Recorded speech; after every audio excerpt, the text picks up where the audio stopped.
Bem-vindos ao Nota 20, programa da Rádio Observador em parceria com a Iniciativa Educação, programa onde a ciência fala com a educação. Como é hábito, com o professor Nuno Crato. Viva, professor!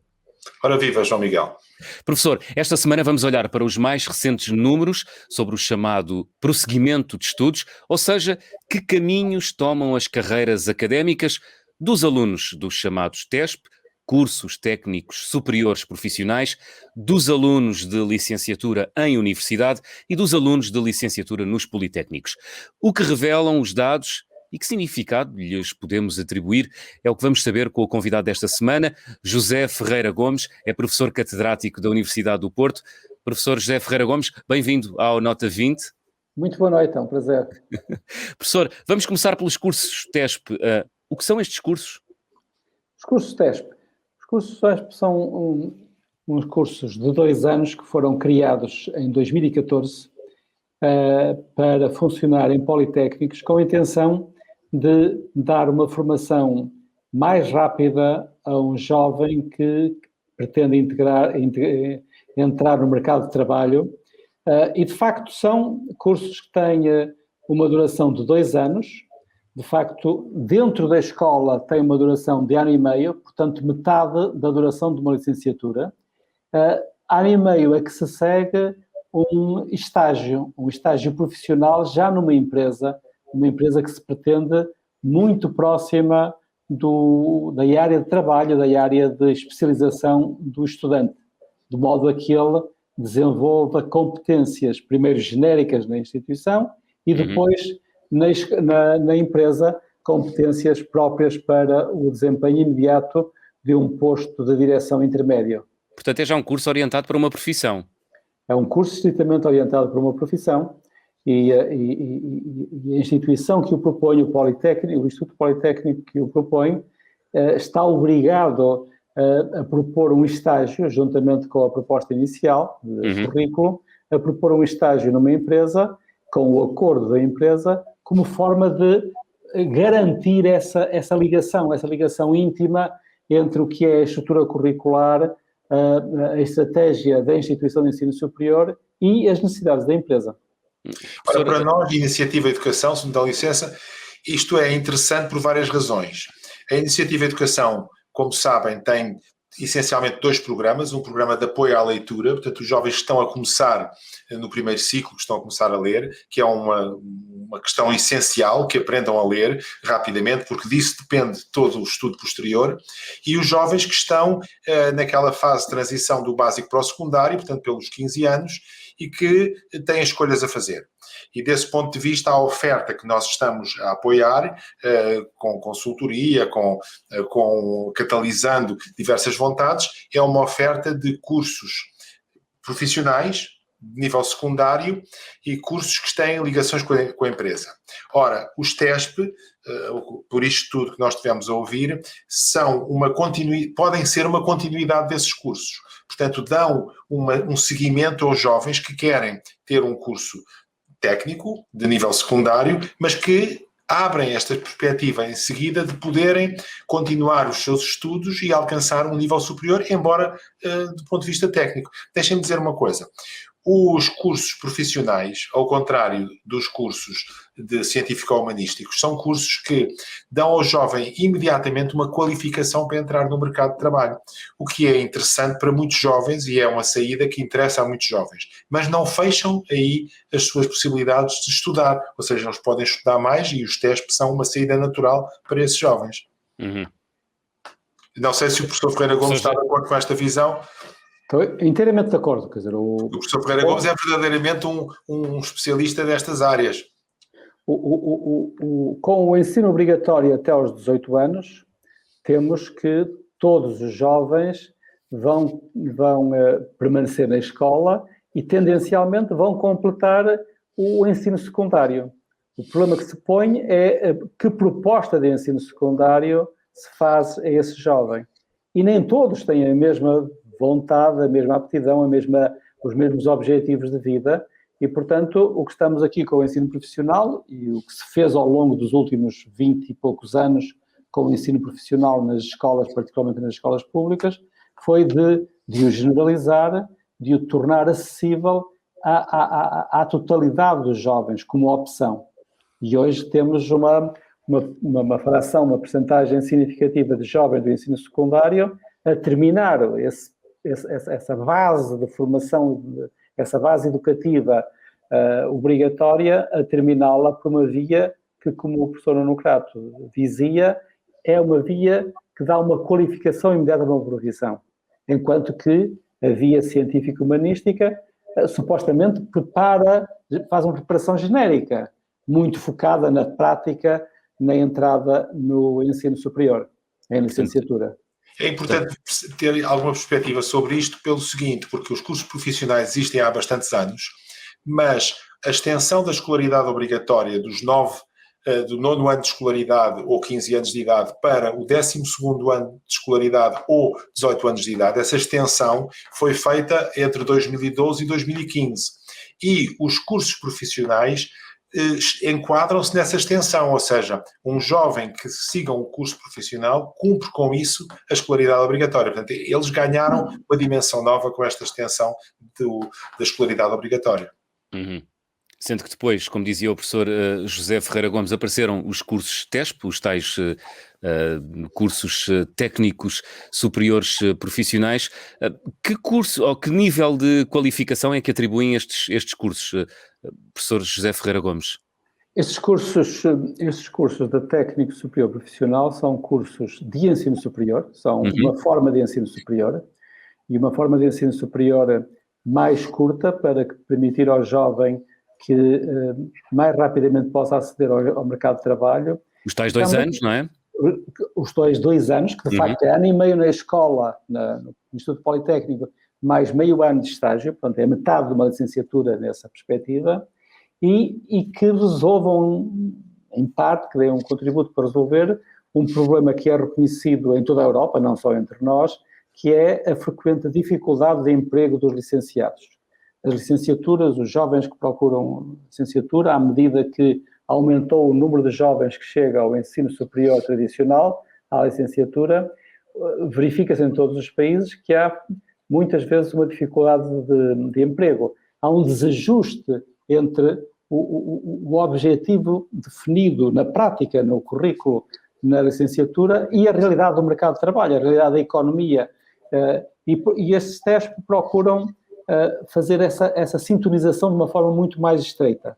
E são cursos que têm uma grande popularidade, que têm muitos alunos nos países mais vizinhos, nos nossos países mais diretamente competidores, que são a Espanha e a França, em quer um, quer outro, têm números de estudantes neste tipo de curso muito elevado e com uma empregabilidade muito alta, enquanto que as queixas que se mantêm também nesses países em relação aos licenciados. Não ouvimos em Espanha, por exemplo, uma queixa de desemprego destes cursos mais curtos.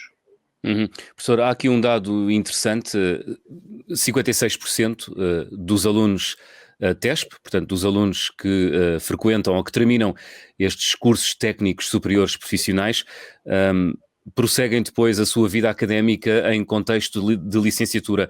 Isto significa que esta necessidade de prosseguir a sua vida académica significa que as empresas estão pouco sensibilizadas, as empresas portuguesas estão pouco sensibilizadas para a existência destes alunos com este tipo de formação? O que é que nos pode dizer sobre isso?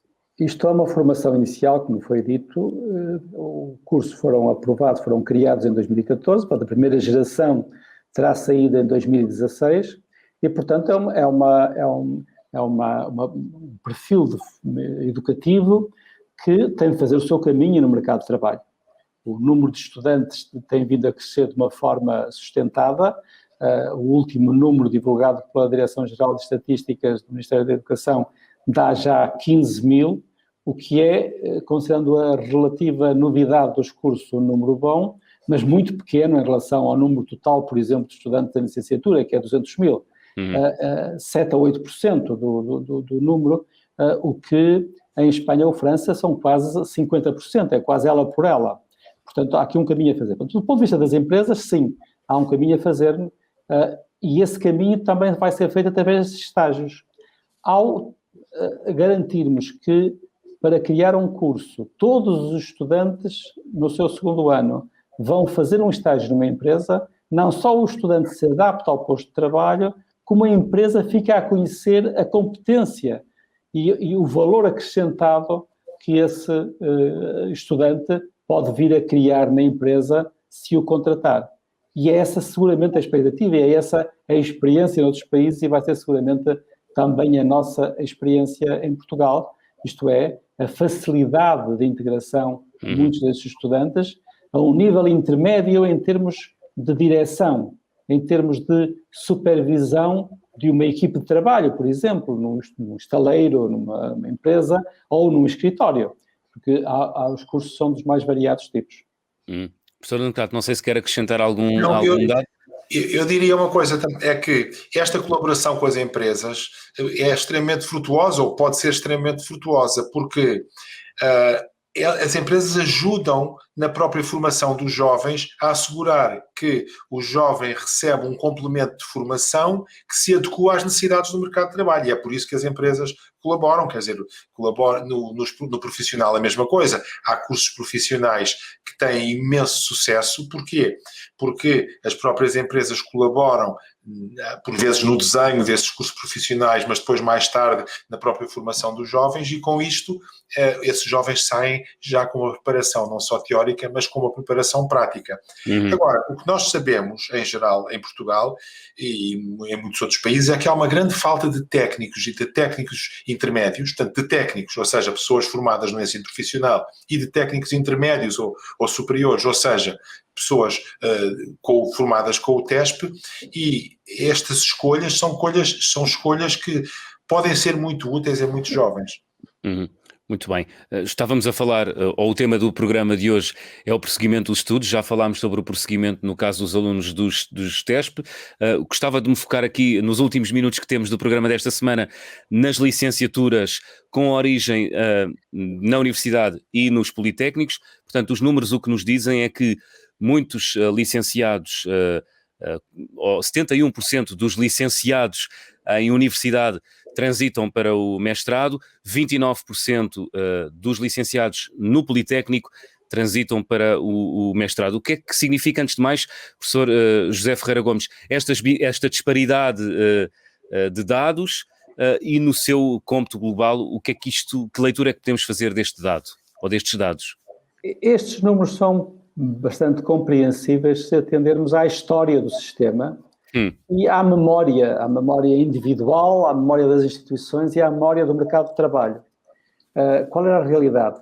Até à introdução do chamado processo de Bolonha, por volta de 2006, 2007, as universidades tinham cursos que então se chamavam licenciaturas de 4, 5, 6 anos, enquanto que os institutos politécnicos tinham cursos que então se chamavam bacharelatos de 3 anos, que podiam ser continuados por um segundo ciclo, mas que esse segundo ciclo não era demasiado popular.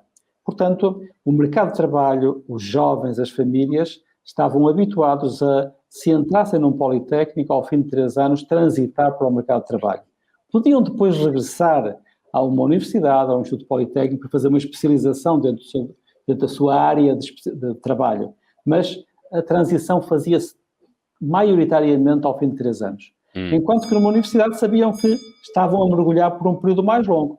Um curso, na maioria dos cursos eram 5 anos, os cursos como medicina ou farmácia 6 anos, alguns cursos mais raros de 4. E, portanto, sabiam que iam permanecer ali esse tempo mais longo.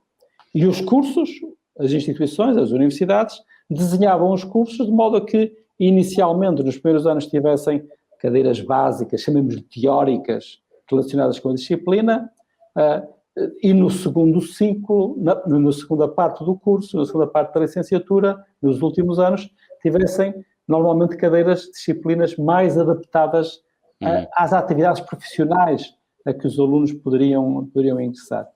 Quando se deu o processo de Bolonha, estes cursos grosseiramente, foram partidos em 2. um primeiro ciclo de 3 anos e um segundo ciclo de 1 a 2 anos. E, portanto, o primeiro ciclo, ainda que se faça um esforço para dizer aos estudantes que com a licenciatura podem entrar no mercado de trabalho, a verdade é que essa entrada, em termos de especialização profissional, é um pouco manca. As instituições, as universidades não tinham essa tradição, por outro lado tinham a tradição de ver a importância da parte teórica e continuam a dá-la. E, portanto, a maioria dos alunos também, por essa razão da instituição e do desenho do curso, mas também pela tradição familiar e das empresas, mantém-se para completar a formação, pelo menos com a extensão antiga. Isto é, depois da licenciatura universitária, fazem o mestrado universitário. Enquanto que nos politécnicos mantém a tradição antiga. E por isso se compreende bem que nas universidades 71% dos alunos que terminam as licenciaturas prossigam para um mestrado diretamente, imediatamente, enquanto que nos politécnicos só 29% prosseguem diretamente. E o curioso, por exemplo, é que em França o sistema é um pouco diferente, mas com a introdução de Bolonha compreende-se a tradução e há uma licenciatura também de 3 anos e depois um segundo ciclo de 2 ou 1 ou 2. Se em Portugal 71% dos estudantes que fazem uma licenciatura universitária passam para mestrado diretamente, em França, curiosamente, 68%. Portanto, é praticamente a mesma percentagem. Isto é igualmente comum que os estudantes que terminam a licenciatura, que estavam habituados a continuar estudos, agora também continuem para ter uma formação adaptada às necessidades do mercado de trabalho, à tradição do mercado de trabalho. Muito bem. Professor José Ferreira Gomes, estamos mesmo aqui na reta final. Muito obrigado por ter estado no Nota 20 desta semana. Foi um prazer, muito obrigado, El. Muito obrigado. Muito obrigado. Professor Nuno Crato, 2 ou 3 notas habituais sobre esta questão do prosseguimento dos estudos. Muito bem. Nota 1. O professor Ferreira Gomes escreveu um artigo que está no site da Iniciativa Educação, onde descreve estes números. E, portanto, quem queira ler este tema tem aí informação. Nota 2. Estamos num momento ainda onde muitos jovens estão a pensar as escolhas que vão fazer, seja as escolhas que vão fazer no fim do básico e na entrada no ensino secundário, seja as escolhas que vão fazer no fim do secundário e prosseguindo ou não prosseguindo os estudos. E desse ponto de vista é interessante que eles tenham esta informação sobre estas outras escolhas, as escolhas profissionais e as escolhas de técnicos superiores. Bem, na próxima semana vamos literalmente contar pelos dedos, vamos analisar este gesto inocente que todas as crianças praticam quando estão a aprender a contar. Será a nossa convidada a psicóloga Raquel Lemos, do Instituto Superior de Psicologia Aplicada e investigadora da Fundação Champalimau. A fechar, desafiamos, como é hábito, os nossos ouvintes a responder a uma pergunta que vamos colocar daqui a 1 minuto no Twitter. Contar pelos dedos ajuda as crianças a aprender aritmética, sim ou não? Nota 20 regressa na próxima semana. Recordo que todas as edições do programa estão disponíveis nas plataformas podcast e também no YouTube. Professor Nuno Crato, até para a semana. Até para a semana.